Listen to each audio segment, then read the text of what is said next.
Welcome to How to Meet Your Neighbor. We got two lovely guests with us today.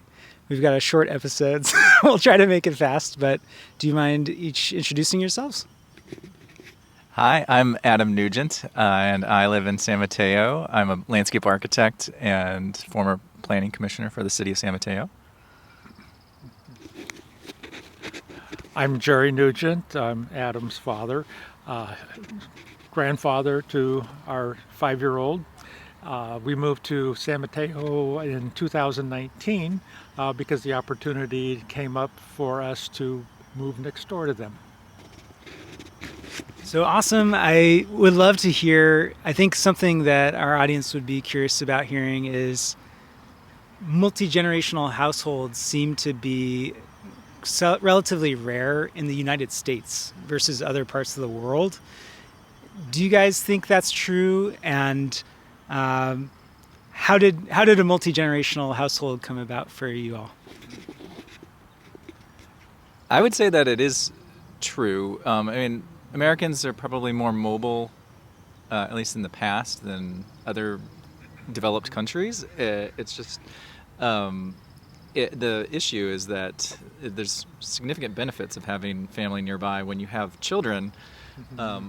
And me growing up, I didn't really have that opportunity because you moved around a lot for work. And so my grandparents were in California and Colorado, so we'd see them like once a year. And this opportunity came when my wife was pregnant, and we bought a house, and the house had a big enough property that we could build an ADU. And we had not originally, looked at it to plan further into the future, like when you got older and not more frail, unable to care for yourself, thinking about what are your needs. And so in the original thought process, it hadn't been explicitly to be together now. And you were basically, well, why not? I mean, you had already retired. Right. And had moved away from New Jersey, where you were working for a long time, to Arizona as just like a retirement community. Mm-hmm. And you had to downgrade or downsize your space Tremendously so, yeah. Just based on what kind of space we could legally build on our property, and just it being California. So that was a decision you had to weigh. Mm-hmm. But it seemed like you were very excited, far more excited than I thought when we first broached the subject. Yeah, when you first broached it, we had lived in Tucson for 5 years. We were kind of looking at the future, saying, it's time to decide, do we want to do something else or settle down for a long time till we become really too frail to make our own choices. Coming to San Mateo was not something that we had foreseen or really looked at, but then when it was brought up to us, it was like, okay, yeah, let's go for it. We like the idea of being here. We like the idea of being an expanded family. And so a lot of things just sort of fell into place. We got the ADU built, we got moved here. Luke, our grandson, was born, and so it's been 5.5 years since that happened. Mm-hmm. Did either of you have peers that had done this already, or was it very natural how the idea came about? Well, no, not really. Oh, yeah, sorry. Not really peers. I mean, we did have some friends that have family in the area. But it was more a matter of, Carolina, she grew up in a smallish town in Wisconsin where, yeah, my wife Carolina, she grew up in a smallish town in Wisconsin where her extended family also lived. So she was close to her grandparents, and she would interact with them, quite regularly, and get assistance. And she had aunts and uncles nearby too. So her experience was to be close to family, and she noted a preference that it would be nice to have that. Like we could make do without it, but it turned out to be an unexpected treat when we decided to have Luke, our son, that you would be willing to come and do that. It's a big change for everybody. Like, my wife and I had been married for a while before we had Luke, and so we had a lot of time where we were, bouncing around different parts of the country and living in different parts of the world, away from you, and so going back to a time living near you was a significant change too. And so having that opportunity was a little bit weird because it wasn't expected. I guess when we first broached it, again, it was like, oh, in the future when you need it. But then having you with Luke, since he was basically born, has been a real help and pleasure, because we don't have to constantly find a babysitter, or we don't have to, like, we can interact. Luke gets basically almost 2 sets of parents, like, right there, where he can walk to your place, just in the back of the property. Yeah. It's interesting because of Luke being born at the time that you came to live with us.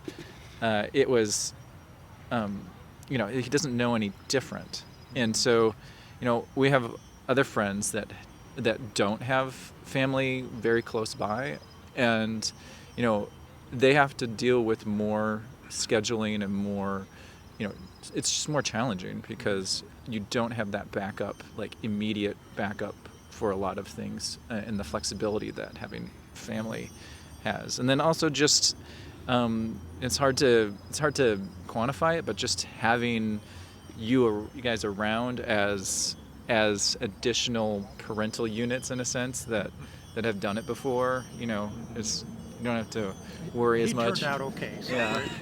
yeah. Well, Jerry, were you new to the concept? Had you grown up? No. We did not live near extended family as I was growing up either. So yeah, it was all really a very new idea and a little bit risky. You do this, and what if it doesn't work out? And it takes a fair amount of work to make it work out. Yeah. It's not just an automatic thing where, yeah, everything is rosy, but we like each other, and we get along. Not that there's no friction, but probably the biggest change for us was when you move next door to your son and his wife. When we lived in Tucson, we had our own house, everything. We're in control of it. We're no longer in control of many things that we were in the past. We have to negotiate on this thing, and it's not our place. It's their place that we are living there, and we make a very large imprint, but it's not our home anymore. It's the home in the sense that that's where we live, but it's not that we have the control that we had for many years. And so you just have to kind of give that over, and make that work. And yeah, we do that. What kind of folks do you imagine would not be willing to give up that homeownership control? Oh, I guess it's a question of, you have to have a personality that doesn't demand control of each thing. Yeah, we're a second set of parents, but they're the real parents. If they say Luke is to do something, there's no argument. That's what's going to happen. We're very careful not to tell them how Luke should be raised. I mean, do you get that feeling? Yeah. So there's the parents of authority, which is them, and then there's the parents of, oh, can I go over to Grandma and Grandpa's? Yeah. We are active in, if he's doing something he shouldn't, we're not hesitant to say it to him, but Yeah, it's such a pleasure though to be next door to our grandson, and I think part of it is we just really like him too. Yeah, Yeah. it helps. Yeah, Uh, yeah. yeah. No, it's interesting. Like I'm trying to think of, obviously this sounds like a ringing endorsement, and I think overall it's very much been beneficial. I imagine that if you and I grew up moving around, if you hadn't moved around a lot in life, it would probably have been harder to make that transition. But again, you would already moved to like a retirement area, and one of the reasons why you moved there was to get out of the winters of the East Coast, and California still offers that for mom. So, but again, So, yeah. there's a significant difference in the cost of living, the cost of housing specifically, between like Tucson and here. So like moving here did require reduction in like just square footage that Oh, yes, that tremendously so. you Yeah. could have. It cost Yeah. It cost us about the same to build the ADU as what our house was in Tucson, and it was a very nice house, 2,000 square feet in a beautiful community, and now we have less than 700 square feet. But it's the trade-offs. It's like, where do you want to be? Who do you want to be with? And they're not perfect people to live next door to. Here, let me take that microphone. I will say on that, like, what's funny is having been apart for like way more than a decade, between like graduating high school and it's like there. As an adult, my brain is different than when I was a teenager, but there are still like flare-ups where I'm like, am I a teenager again? When you're just like the things that annoy you as a teen with your parents, like occasionally there's like brief flashes, but it's very, it's minimal for what I experienced, but there is like that aspect where it's like, this is like, you're so close. Like I was like going to the bathroom and you're knocking on my door. But having the ability to just like run over to each other's houses is I think there's a lot of folks that try to do the communal living with friends too, and it's similar in that manner where it's much more fluid and interactive between, like, it's less formal to engage with a separate household, like, hey, just come over and knock on the door. Hey, can Luke come over? Or he's asking about this, or do you know where this is? Or can you help me fix this? Like that sort of thing is something that is a lot nicer than having to look online. Top pro, I would say just having an extra set of hands to help, and that extends all the way to just having additional emotional support. So and then the top con is there's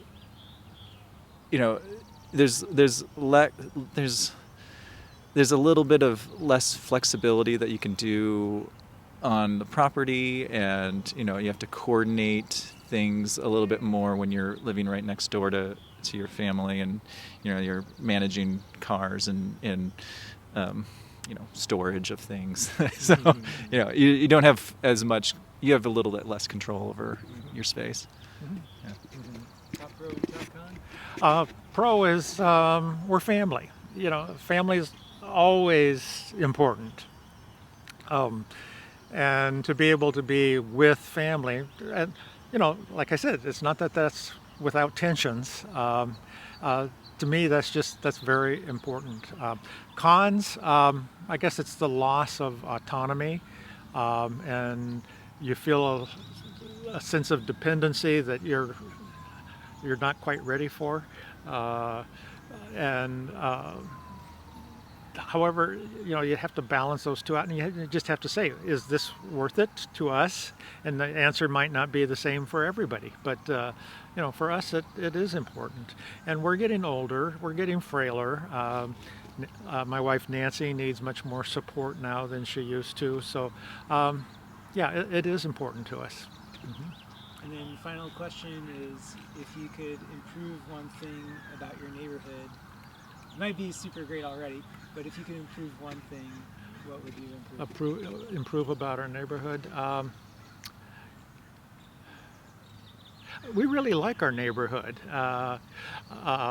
If we could have automatic translation as I walk down the street, something like that. No, we like our neighborhood. I wish the cars on were quieter, but those are just the little annoyances that you have. Yeah, really no complaints about our neighborhood. Yeah. Yeah. I mean, I really like being within walking distance and biking distance of everything, almost everything that we need day to day. I would say if I had to improve it, I would like to have, there's a lot of overcrowding because of housing costs, so I wish there was more affordable options, just more housing for everybody that wants to be in this neighborhood. Because it's a great neighborhood, and a lot of people want to live there, and that's raising the costs, and there's not enough space for them all right now.